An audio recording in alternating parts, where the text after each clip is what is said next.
Boa noite. Começamos agora mais um Correio Urbano pelo portal correio.com.br. Hoje nós vamos discutir os crimes praticados por crianças e adolescentes e o sistema correcional, não é, Zé Carlos? É isso mesmo. Aqui, para o papo de hoje, nós temos nos estúdios a promotora da infância infracional da capital, doutora Ivete Arruda, e o doutor em psicologia social e professor da FPB, Newton Formiga. Certo. No último domingo, o jornal Correio da Paraíba trouxe matéria no Caderno de Cidades, mostrando que adolescentes de comunidades de João Pessoa, mesmo sem envolvimentos com o crime, estão impedidos de frequentar escolas em bairros da cidade, onde há atuação de facções, seja ela Al-Qaeda ou Estados Unidos. Promotora, o Ministério Público tem conhecimento da atuação dessas facções? Sim. Falando como titular da 6ª Promotoria da Infância, exatamente a infância infracional, essa é a fala que se escuta na grande maioria das oitivas informais. O adolescente diz com todas as letras que está fora da escola porque está impedido pelas facções de trafegar em determinada área, andar em determinada rua ou entrar em determinada escola, exatamente por isso. Eu tenho um caso agora dessa semana da Bartira, em que um adolescente está fora da escola, esse é um caso dessa semana, ele está fora da escola exatamente por isso. Agora, essa semana, ele é da Bartira e está impedido de ir para a escola exatamente por causa de facção. Essa atuação das facções é mais frequente em que bairro? Existe essa distinção, essa história? Tem mais num bairro, mais no outro? Como é isso? Infelizmente, hoje a coisa já está generalizada. Porque nós temos, apesar das autoridades não assumirem isso, mas nós temos na Grande João Pessoa como um todo, delimitações das facções. Então, eu diria que nós temos em Mandacaru, mas nós temos também no bairro do Novais, também temos no Rangel, também temos em Manaíra. Professor Newton, especificamente nesse caso do estudante que não pode sair das comunidades onde ele estudam e frequentar colégios e outros, mesmo não tendo envolvimento com o crime, como o senhor vê isso, socialmente falando, né, como seu sociólogo, psicólogo? Boa noite a todos. Isso é caracteristicamente o fracasso do Estado. Essas coisas só acontecem, o impedimento de um direito, não somente à vida, mas de um direito de formação. Essas coisas só acontecem, esses fatos só ocorrem quando o Estado não é presente. Não estou falando apenas do Estado na figura da escola, mas o Estado na figura da segurança, no Estado da figura da saúde, o Estado como um todo, porque a educação a gente pensa que é só um critério de formação, de alfabetização. A educação ela tem uma amplitude muito mais ampla, tá? Uma amplitude muito maior em relação à própria formação social, a formação cultural desse próprio jovem. Então, um jovem que tem interesse. E isso eu fico extremamente indignado porque, veja só, o Estado, tanto federal, municipal e estadual, ele tem uma propaganda de que é preciso ir à escola, é preciso frequentar a escola, é preciso fazer parte da escola. E esse garoto quer ir, esse adolescente quer ir. E ele não encontra espaço para cumprir aquilo que o Estado está fornecendo para ele. Significa que ou o Estado está fingindo algo, ou o Estado está se denunciando quanto incapaz de cumprir esse direito. Certo. Então, essa é o grande sentido da falta e presença do Estado. Eu queria, em todas as suas condições. Fazer a questão, retornar para a promotora. Promotora, nesse aspecto, assim, dentro desse contexto, eu queria saber, a delinquência juvenil, ela tem aumentado por conta dessa ausência do Estado nesse momento, e a que a senhora atribui esse aumento? Na verdade, nós, infelizmente, estamos vendo isso. Aumenta de uma maneira assustadora, não é? E a que se deve o aumento dessa delinquência? Sim. Eu ainda acredito que a gente precisa trabalhar a base. Eu acho que é família. A falta de estrutura familiar, a falta de olhos realmente de pai e mãe, né, desde a pequena infância, que leva o nosso adolescente às infrações, ao envolvimento com as drogas, com o submundo. Porque uma coisa, professor, uma coisa chama a outra. Você se envolve com amizades que já estão ligadas às drogas e essas amizades lhe induzem a conhecer, a curiosidade leva você a fumar maconha, que para eles é tão natural, né? A fumar maconha, e a maconha já não faz mais a cabeça, não te dá mais uma lombra legal, e você entra numa coisa mais profunda, né? Você vai para a cocaína, você vai para o crack, e aí você se vê nas mãos dessas pessoas, e você, em razão das dívidas, daquilo que você assume e não consegue cumprir, aí você vai realmente para a infração. Aí você começa a roubar, você começa a fazer assaltos à mão armada, e você muitas vezes é obrigado até a matar para pagar as dívidas de suas drogas, né? Mas eu ainda vejo na desestrutura da família o motivo mais sério, mais importante para essa corrida do nosso adolescente para a infração. Eu entendo, nasce lá com a ausência da família, vamos dizer assim. Sim. Mas existe também o aspecto o correcional, né? O adolescente já é um infrator, está nesse mundo e é pego pelo sistema. A senhora, nós temos um sistema capaz de dar essa correção? Não, nós não temos um sistema capaz de dar essa correção, porque na grande maioria, nossos adolescentes que estão ligados à infração são adolescentes que são analfabetos.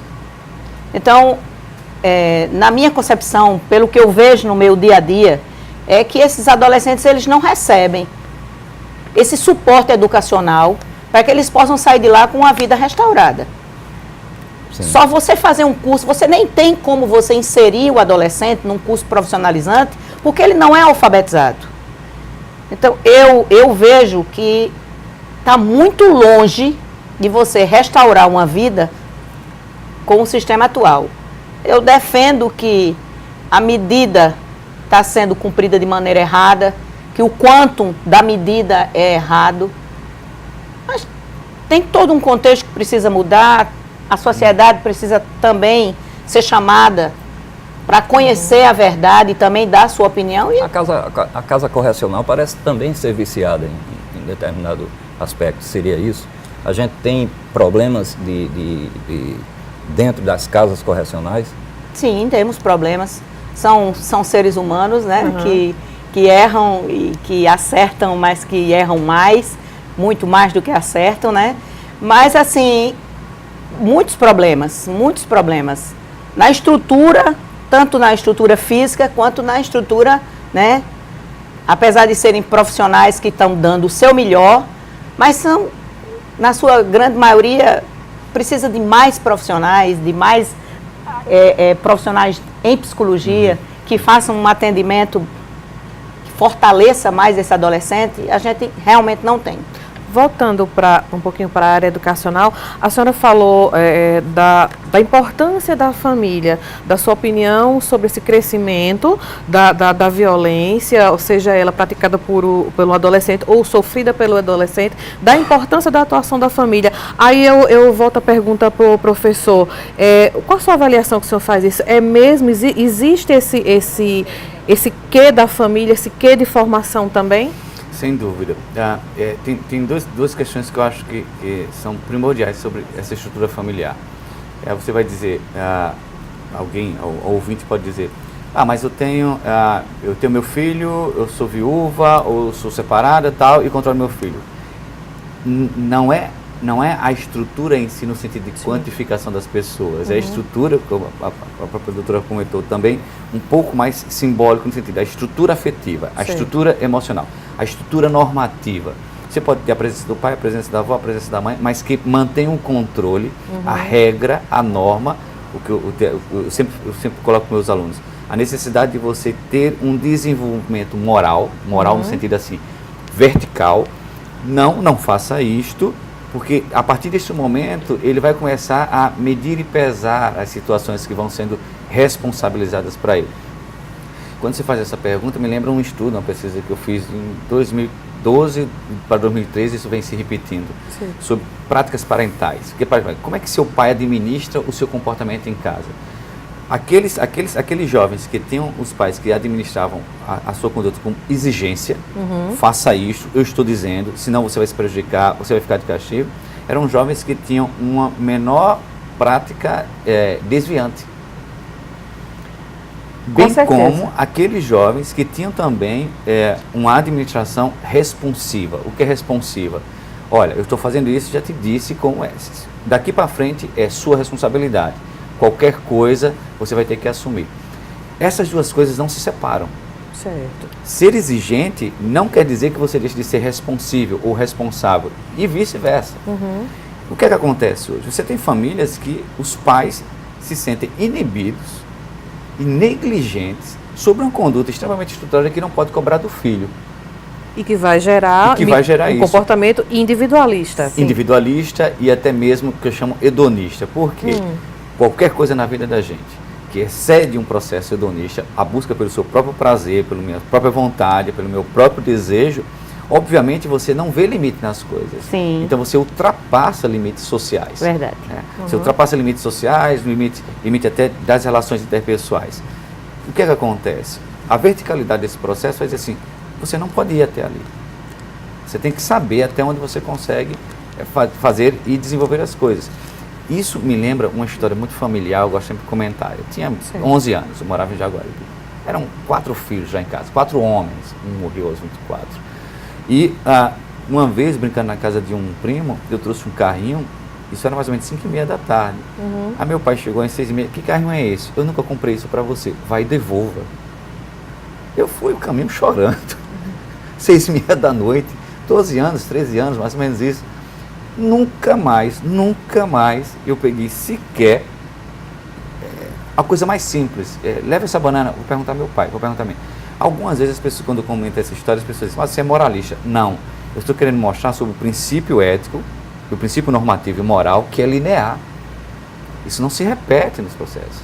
Então, se você tem um acontecimento desses processos, você tem também a compensação na própria história social do sujeito. Certo. Verdade, eu também penso assim. Especificamente nesse caso que a gente viu, que a gente noticiou no Jornal Correio, que a gente, vou centrar bem, no caso que foi o menino a criança que nos procurou, adolescente, ele está querendo romper com um ciclo, certo?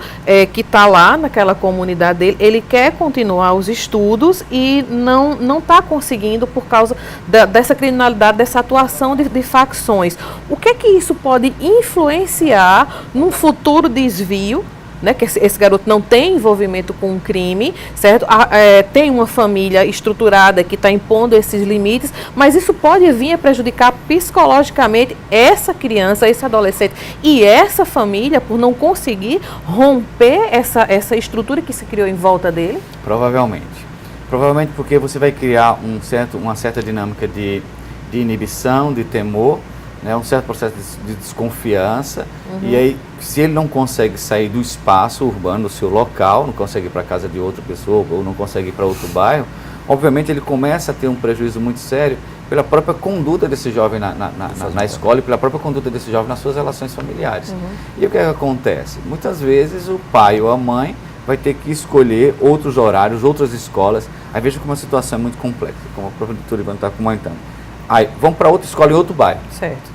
Um gasto econômico. Isso. Um gasto também de tensão psicológica e de estresse, porque não chegou na hora, está fazendo aí, o que é que está acontecendo e tal. E eu sempre comento, da casa para a escola, o risco está na oportunidade é verdade. do delito. Então, a tendência dele ter uma probabilidade de se inserir em um risco ou em uma antissocialidade é bem maior por causa, e repito, por causa de um sintoma muito claro no estado da Paraíba. O Estado não dá conta do recado. A segurança pública do Estado, na maioria das vezes, é espelho para Narciso se olhar. se coloca na frente para ver que está muito belo, números, mas na prática, na verticalidade, na horizontalidade, você percebe que não está assim.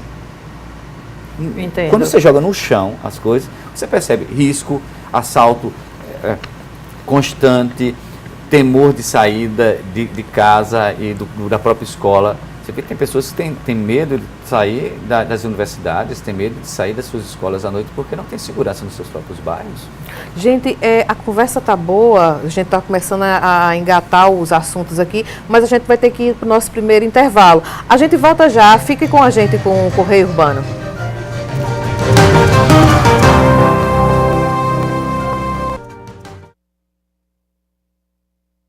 Estamos com o Correio Urbano, que hoje discute os crimes praticados por crianças e adolescentes e o sistema correcional.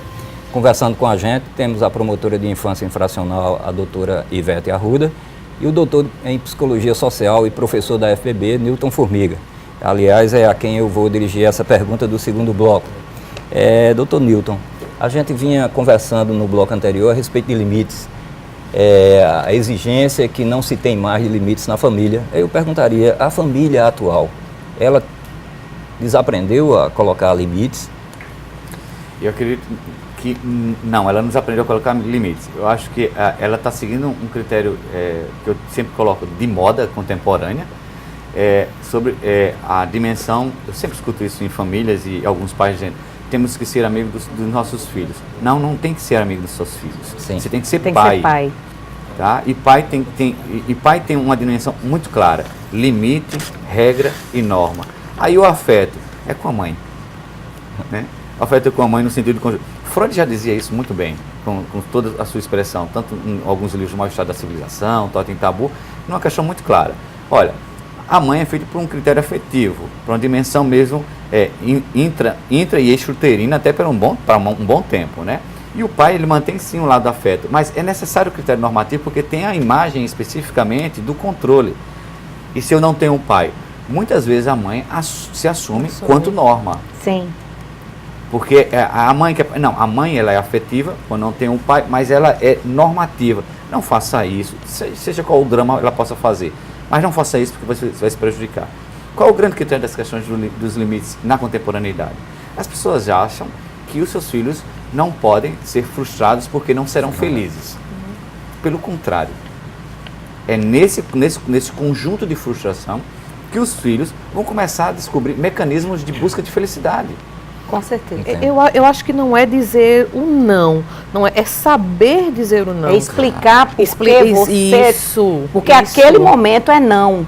Uhum. E dizer que aquilo ali está errado, eu acho que não está se sabendo, na minha opinião, né? Eu acho que não está se sabendo fazer isso. Então, se eu digo não pode, um não é um não. Agora, se eu digo não pode, porque isso não está certo e tem que ser feito dessa forma, aí eu acho que já, né? Abre. Você explica por quê. Exatamente. Por que o não? Né? Você entra nesse contexto que a gente estava com ele a falar sobre a estrutura familiar no bloco anterior. Por exemplo, o que você falou agora há pouco, veja como é presente na mente da família e do cidadão. Você falou de exigência e depois você falou de responsividade. O que é que acontece? Os pais hoje assumem um critério de negligência. E ainda esperam que a escola ensine. Exatamente. A transferência. A escola eduque. É verdade. E a escola não pode fazer isso. O papel da escola é completamente outra coisa, diferente. Você não pode querer que seu filho seja o filho do professor ou da professora. Você tem que começar a mostrar a conduta de como essas coisas estão sendo distribuídas. Então você pega, ontem mesmo, uma professora, São Paulo, Rio, foi em Minas, levou uma surra de um aluno de Santa Catarina. Santa Catarina. Isso aqui acontece em João Pessoa de maneira frequente. A falta de respeito, as agressões físicas e morais. Esse tipo de caso chega na promotoria? Sim, com certeza. Nós somos parceiros das escolas, tanto públicas como privadas, e a gente acompanha isso. A falta de respeito ao professor. Como é que se encaminha lá na promotoria esse tipo de caso? Agressão contra o professor, não, agressão na física? Na verdade, como nós não conseguimos ser um promotor de gabinete, nós fomos e buscamos essa parceria com as escolas. Então, a gente dá aos diretores e aos coordenadores e aos professores a liberdade de, quando estão em situação de conflito na escola, buscar o Ministério Público. Então, nós temos notícia através dos próprios professores e da direção da escola. E a gente faz essa intervenção. E não existe mais respeito. Os professores são tratados de maneira pejorativa. Quando eles exigem que sente ou que façam atividade, infelizmente, eles são tratados com desdém e muitas vezes o próprio professor é quem sai da sala porque não tem condições de dar aula. É mais na escola privada ou na escola pública, ou está tudo do mesmo jeito? Não. Em relação à agressividade e a maneira como tratar o professor, é maior na escola pública. Mas, como um todo, o desrespeito é geral. Qual o perfil? A gente está falando do que chega à promotoria. Qual o perfil dos meninos, adolescentes que chegam lá? Tem uma faixa etária, tem uma classe social? Sim. A princípio, uma criança não pode ser penalizada, né? Sim. Então, a partir dos 12 anos é que pode haver, né? Ele pode responder pelos atos que pratica, sim, a partir dos 12 anos. Mas o perfil, na grande maioria, são adolescentes rebeldes, agressivos, que não se aceitam, não aceitam a família, respondões, eles desdenham da situação, não vê aquilo ali como é normal. Tanto faz. Você fala 2 quilos e entra 0,5 gramas. Eles não estão... Aí eu vou para o professor. A gente costuma muito, a sociedade, e nós mesmos, a gente costuma muito estereotipar. Muitas vezes porque o menino ou a menina vem de uma comunidade ou usa determinado tipo de roupa. Como é que o senhor vê isso?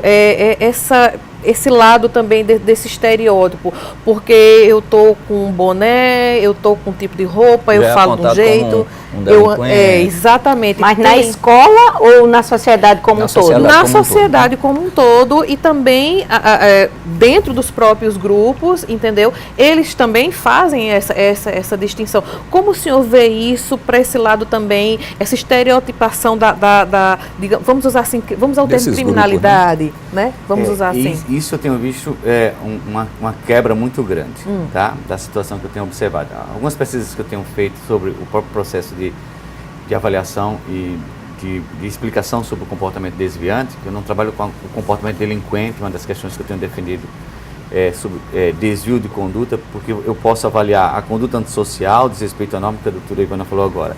Respondão, desrespeito à norma, não respeito à regra, não estou nem aí para quem está falando, que tem um critério de autoridade reconhecida na instituição, tal.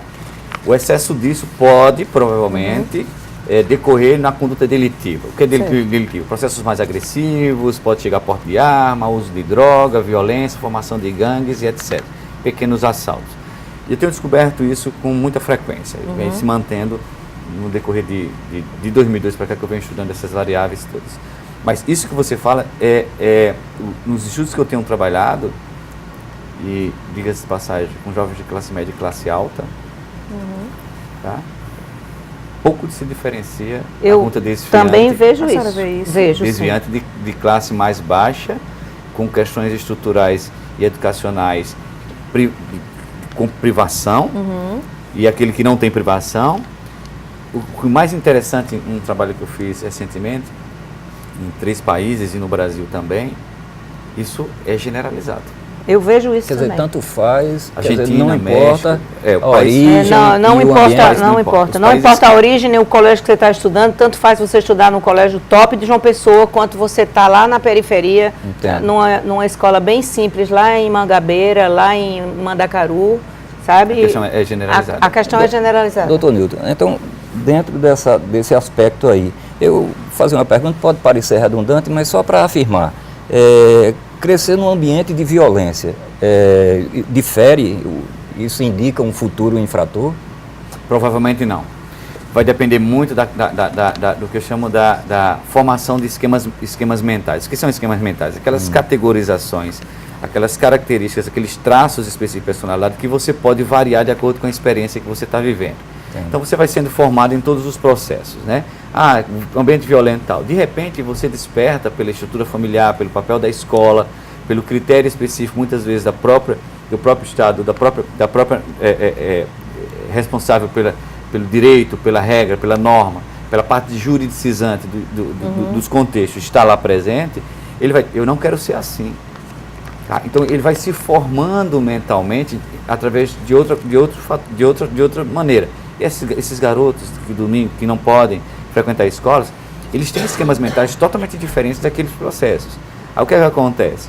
O Estado, ao invés de vamos formar e vamos intervir no bairro, ou vamos tirar esses jovens para formar melhor. Aí o Estado não consegue fazer isso. Entendi. Eu não acredito, até porque, quanto papel do psicólogo social, que nessas condições, pau que nasce torto, morre torto. Não, ele morre torto se quiser. Não. Morre torto, eu concordo nessa perspectiva. A gente, pau que nasce torto não morre torto. Se ele quiser, ele apruma. Exato. Se você junta, por exemplo, o papel da Procuradoria, o papel do Ministério Público, a universidade, os pesquisadores, funcionarem isso num conjunto, num sistema, a gente teria efeitos positivos muito amplos. Tá? Agora, eu vejo, professor, infelizmente, pelo que a gente vive dia após dia, que filhos de traficantes mais tarde buscam o tráfico. Sim, a história de vida permite. Filhos de viciados se viciam e assim... Mas meu pai também fazia. Exato. Como se isso fosse a justificativa para que continue. Uma justificativa para continuar. Dado pelo pai ou pela figura. Né? Mas eu já parto para o outro lado. Isso não seria a falta, como a gente já falou anteriormente, de políticas públicas? Talvez se tivesse uma política pública para isso e para tirar desse ciclo vicioso. Talvez não está faltando a interferência aí? Falta sim. Muita. O Estado... Tem hora que eu fico pensando, me desculpe a colocação, mas tem hora que eu acho que o Estado é conivente com esse processo de violência. Porque o Estado se afasta de tal maneira, ele é tão invisível, que você não vê o funcionamento vertical de uma política pública que desce até as escolas, que desce até os bairros, que desce até a própria estrutura do lazer para fazer alguma coisa. Você não vê fala efeito. E pouca... efetivação, exatamente, né? Você chega, por exemplo, vamos trazer um exemplo muito legal que eu achei. Na minha época eu brincava muito em praça. Houve uma reforma das praças. As praças acabaram. As praças estão sendo pontos de tráfico, estão sendo pontos de fumo, de prostituição. Exatamente. Inclusive a gente já deu esse assunto, né? Abordamos isso inclusive no Jornal Correio. Uma matéria. E aí você quer passear com seu filho, com sua família, muitas vezes brincar mesmo, fazer parte de uma brincadeira na praça, você não consegue, porque está tudo destruído, está tudo ali acabado, e ao ver isso, você diz assim, rapaz, isso aqui é meio perigoso. Fora o risco que você está correndo de estar ali... Exato. Aguardando o criminoso chegar. Aguardando o criminoso chegar.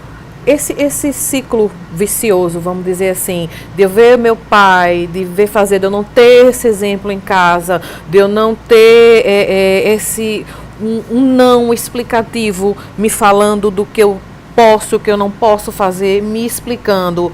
Isso gera, eu acredito que uma reincidência.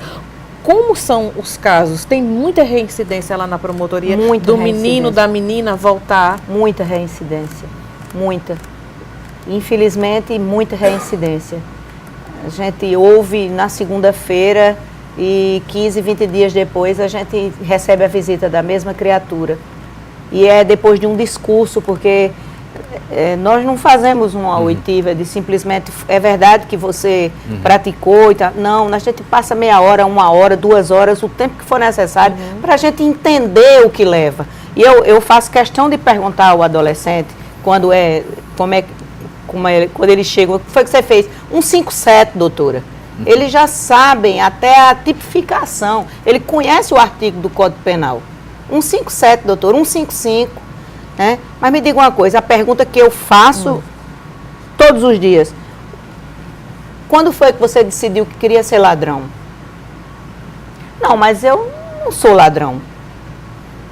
Mas se você saiu de casa e você assaltou alguém e você está levando para casa um bem que não é seu, isso é o quê? É roubo. E quem rouba? Ladrão. E você diz, não, mas eu não sou ladrão. E uma semana depois... Aí uma semana depois ele volta praticando a infração dessa feita à mão armada. Que é uma outra coisa absurda em João Pessoa e a gente usa esse momento para fazer uma nova denúncia, porque a gente tem feito há tanto tempo. 90% das armas que os nossos adolescentes usam são da Feira de Oitizeiro. Da Feira de Oitizeiro. Da feira de troca, né? Da famosa feira de troca. Onde foi que você adquiriu a arma? Não, na Feira de Oitizeiro. Aliás, é uma... Tudo é na Feira de Oitizeiro. É uma denúncia recorrente da imprensa. Tudo é na Feira de Oitizeiro. Aí a gente pergunta, mas onde é que está a polícia? Porque esse adolescente vai buscar na Feira de Oitizeiro. Se você chegar num domingo e disser, eu preciso de um tanque de guerra, 8 dias depois você consegue na Feira de Oitizeiro. E ninguém faz nada. E todo mundo sabe que é na Feira de Oitizeiro. Que é na feira ali da Integração, ali perto da Integração. Todo mundo sabe que a Cracolândia, em João Pessoa, é ali na frente da Central de Polícia. Mudou de lugar, né? E não acontece absolutamente nada. E nós temos ali Polícia Civil e Polícia Militar. Verdade. Muito próximo. A senhora falou de roubo. Primeiro furto, depois roubo à mão armada. É roubo a infração que eles mais cometem? É roubo a infração que eles mais cometem, associadas ao tráfico. Associação ao tráfico. Eles traficam o roubo, na grande maioria, está ligado à droga. É uma consequência está ligado à droga e quando você se vê, você já está realmente traficando, sendo o avião do tráfico. Doutor Ivete, Zé Carlos, eu vou te interromper um instantinho, a gente vai ter que ir para o nosso segundo comercial, né? No segundo intervalo a gente volta já com o Correio Urbano e a gente retoma com você fazendo sua pergunta, pode ser? Pode ser, claro. Vamos lá.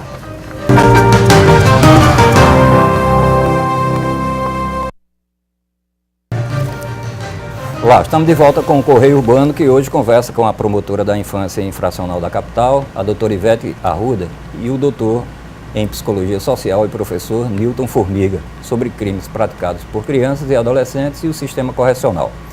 Eu vou retomar o bloco novamente fazendo uma pergunta ao doutor Newton.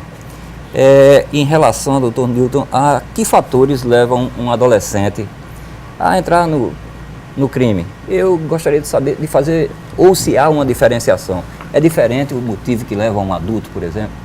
Ou uma criança, ela é mais facilmente influenciada? É isso que eu queria. Tem suas diferenças, mas eu acho que a gente pode fazer uma generalização nisso. Sim. Você vive hoje numa sociedade extremamente narcísica, que gosta de se exibir, gosta de aparecer, tá? Extremamente individualista. Você tira pelas experiências que a gente tem das coisas mais simples que temos no trânsito e até mesmo em filas e nos nossos corriqueiros movimentos em supermercados e tal. As pessoas sempre com o seu próprio direito. Tudo para elas é o meu direito. Nunca fala do seu dever. Então, diante de tudo isso, você vê o seguinte. Na criança, toda e qualquer propaganda que é vista, nenhuma propaganda é vista por formação. É vista somente para o consumo. Verdade. Você não vê nenhuma propaganda que diga assim, respeita o outro, a não ser nessa semana de Criança Esperança, tal, passou uma semana, fechou, não vê mais. E em comerciais pontuais, na verdade são campanhas contra bullying, essas coisas, né? Sazonais, vamos dizer. Pronto, sazonais. Não existe uma sistemática passagem dessa mensagem. Exato. Então você vê as propagandas extremamente consumistas, destinadas a um hedonismo e a um individualismo muito grande. Se você não tem, você pode comprar e vá atrás. Tal. Então você vê toda essa linha de pensamento. De repente ela não tem a posse para isso. O que é mais fácil? Olha, se tu quiseres, eu posso te dar R$2.000. Foi uma conversa que eu ouvi na rua. de um garoto que eu estava entrevistando, que tinha 10 anos. R$2.000, mas não posso porque minha mãe não deixou sair de casa. Ele já teve um controle. Mas eu duvido muito que ele não seguisse isso mais tarde. Dou R$2.000 para tu levar um pacote ali naquele hotel. Ele leva. Viu que não tem nenhum risco, ele gostou. O Estado não tem um controle, mais uma vez, não tem um controle para inibir, ele gostou mais ainda. Chega em casa com um dinheiro, com alguma coisa, a mãe gostou mais ainda. Se não for uma mãe exigente e uma mãe responsiva, como é que você conseguiu isso? Então, ele vai continuar. Então, isso vai aumentando. Então, tanto para adulto quanto para criança, uma das questões específicas, eu acho que um dos sintomas característicos da própria contemporaneidade, essa capacidade exibida, narcísica, porque aí você não tem nada, coloca uma marca, alguém vai te elogia, e tá podendo, tal, você tem um negócio, etc. Opa, beleza, então isso aí ninguém tá inibindo, então eu vou fazer novamente. Acho que uma das características, um dos sintomas e uma das causas específicas para a entrada no crime é esse tal narcisismo, exibicionismo, hedonismo que a sociedade hoje contemporânea tem fomentado na gente. A senhora concorda? Eu vejo nos casos que a senhora recebe lá? Sim. Por que foi que você fez isso? É porque eu estava querendo comprar roupa, é porque eu estava querendo curtir, porque tem que ir para a balada e a gente precisa de dinheiro e a gente precisa curtir. Exatamente, é verdade. Exatamente. São as justificativas das infrações. A senhora, no bloco anterior, a senhora falou que muitas vezes eles chegam lá e eles não admitem que cometem aquela infração, certo? Ou então, já na fala a senhora falou do código, eles conhecem muito bem, entendeu? Que estão aí. Como é que a senhora vê isso? Isso é reflexo do ECA, deles saberem os direitos deles, saber que muitas vezes, por mais que a senhora chegue, converse, e seu papel é punitivo também, mas eles sabem que vão passar aquela medida socioeducativa e logo na sequência estão na rua novamente? Bom, na verdade, eles sabem que por ser menor, e eles usam esse escudo, né? Eu sou menor. Eles sabem que a punição é realmente diferenciada, né?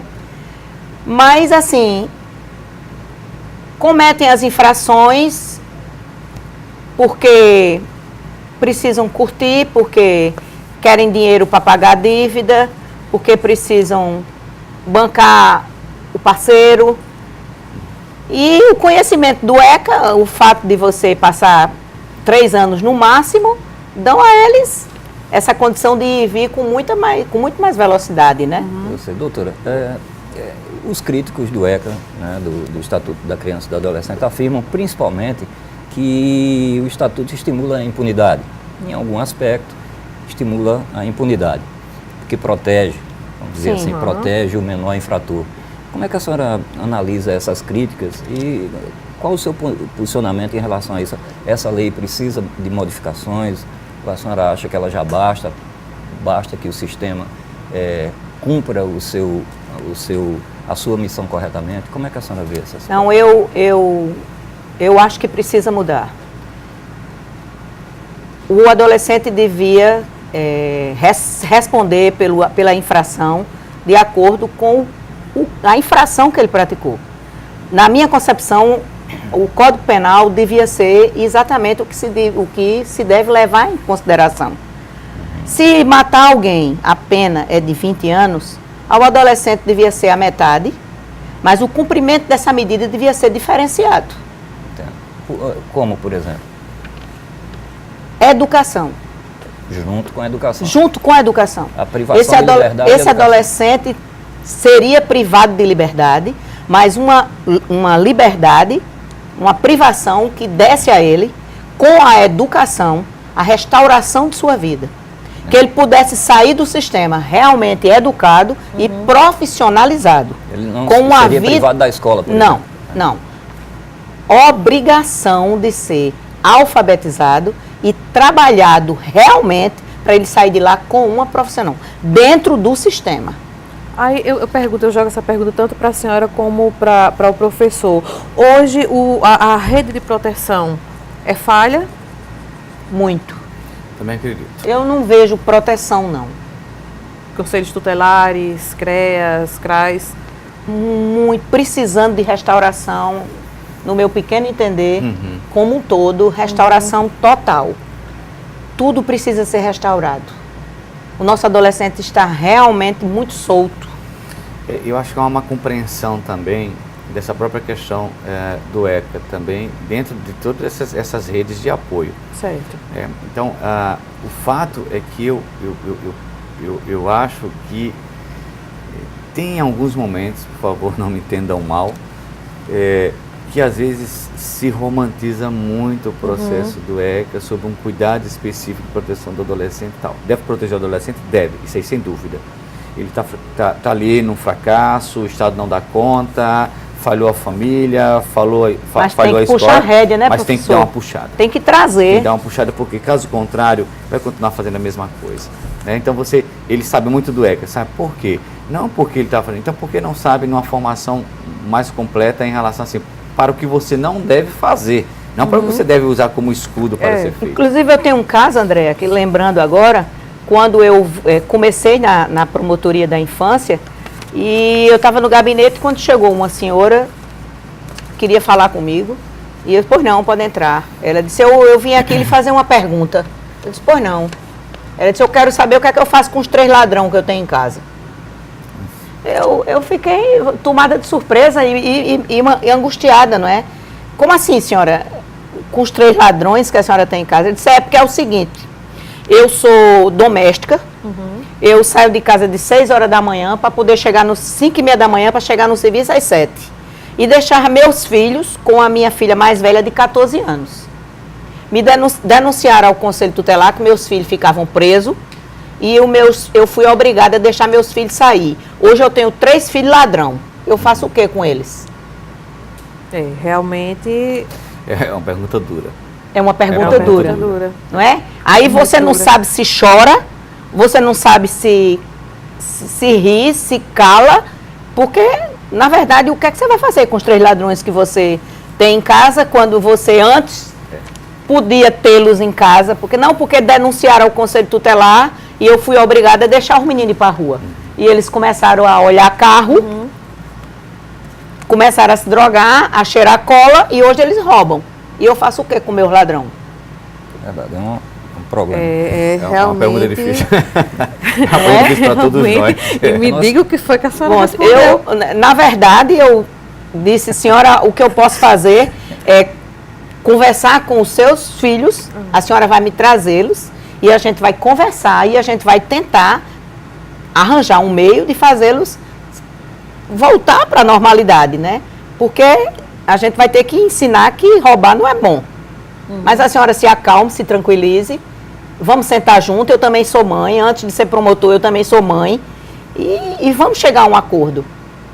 Doutora, antes da gente entrar no estúdio, a gente estava conversando, inclusive uma conversa muito boa, como tem sido aqui a nossa entrevista, mas a gente falava de um problema que a senhora até pontuou, os problemas das casas de passagem, que a gente enfrenta problemas aí de estrutura, Gostaria que a senhora falasse a respeito.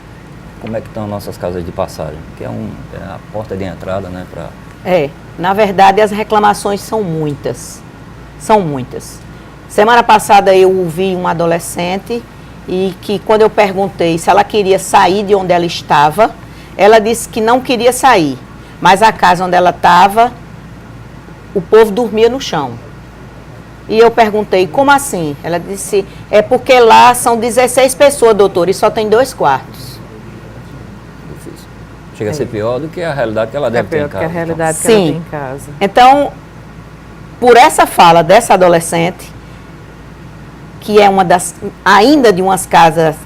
casas melhores que nós temos, nós estamos com os 2 sexos em 2. Essa casa onde se localiza, essa casa de passagem? Essa é uma casa, não é uma casa de passagem. Sim. É um local de acolhimento de adolescentes. E, infelizmente, é nessa situação. A senhora falou um caso de um adolescente, a gente vê muito tipo assim, um perfil